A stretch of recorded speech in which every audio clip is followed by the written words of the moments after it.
What the heck is going on, everybody? Black Ops 6 just added something very interesting that we've never seen before in Call of Duty. If you go to your audio settings, we have the enhanced headphone mode, but we also have something new, the enhanced headphone mode configuration. This was in Black Ops 6 at its release, but they just updated it to where it actually works. If you click on here, there's a personalized QR code that I can't show you, so I have that blurred out. And I have this on the universal mode right now. But when you go to your QR code, I'll show you what you'll see. You take a video of your personal ear and head shape, and then it creates a specific audio profile based on what you show, which is why I can go down to personalized and choose that before backing out. Now, I'm on the free trial right now, but our goal today is to determine if it's worth it for you. As someone who plays competitive search and destroy, we're going to try 3 different things in today's video. The first is regular audio with the enhanced headphone mode that's not personalized, meaning no $20 add-on. The second is going to be sound EQ, which is what most sweaty S&D kids do use. And the third is going to be the enhanced headphone mode with the personalized profile. We're going to find out if it's worth it for you. So without further ado, let's get right into it. So here we are in game, and our first one, like I said, is going to be default audio with the enhanced headphone mode on and the enhanced headphone mode configuration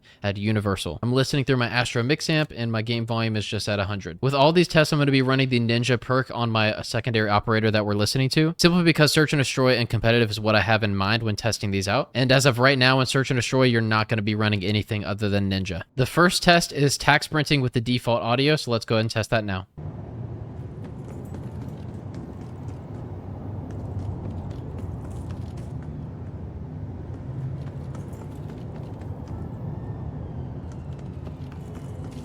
And up next is tac sprinting with the personalized feature that we were talking about earlier.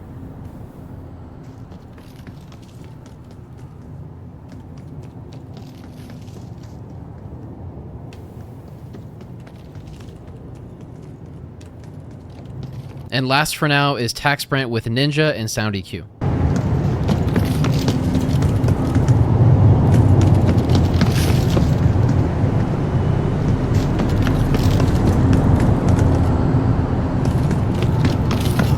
And because one of these obviously stands out more than the others, let's go back to the first two.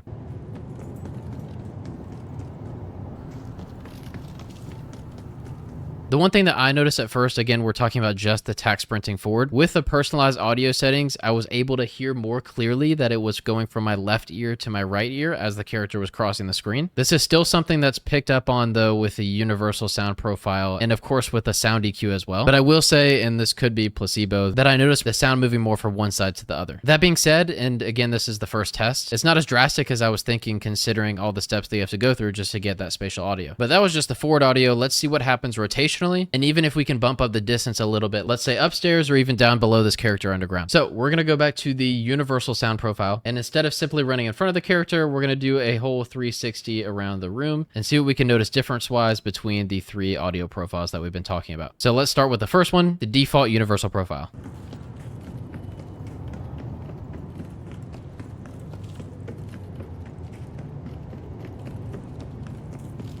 Now let's change to the personalized audio. This is a 360 tac sprint with the personalized audio.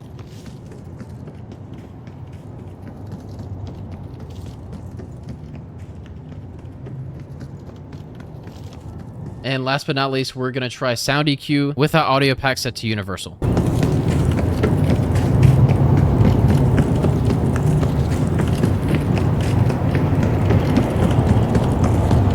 And before I give my final thoughts, let's do one more test. One thing I wanted to try as well is the difference between universal and personalized while on console. You'll see I'm on the PS5 right now, and if I go over to my audio settings, I have the enhanced headphone mode on, and I'm going to start on universal. And to my knowledge, unless you have an Elgato or use external software, it's not really possible to have loudness EQ on console. So let's see if we notice any difference while on the PS5. Let's start by running a 360 degree with the universal option.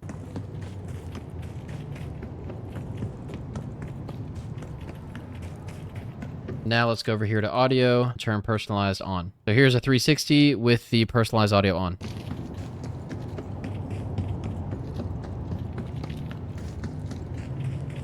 And there you have it on console. It sounded about exactly the same to me. I'm going to run in circles above the character. We're to see if there's any audio differences that we notice. So we're first going to start with default audio, running around on the upstairs.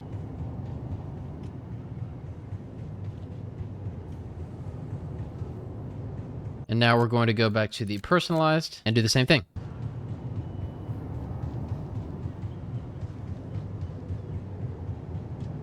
The last one is going to be not personalized, but with loudness EQ. Again, in the room above us right now.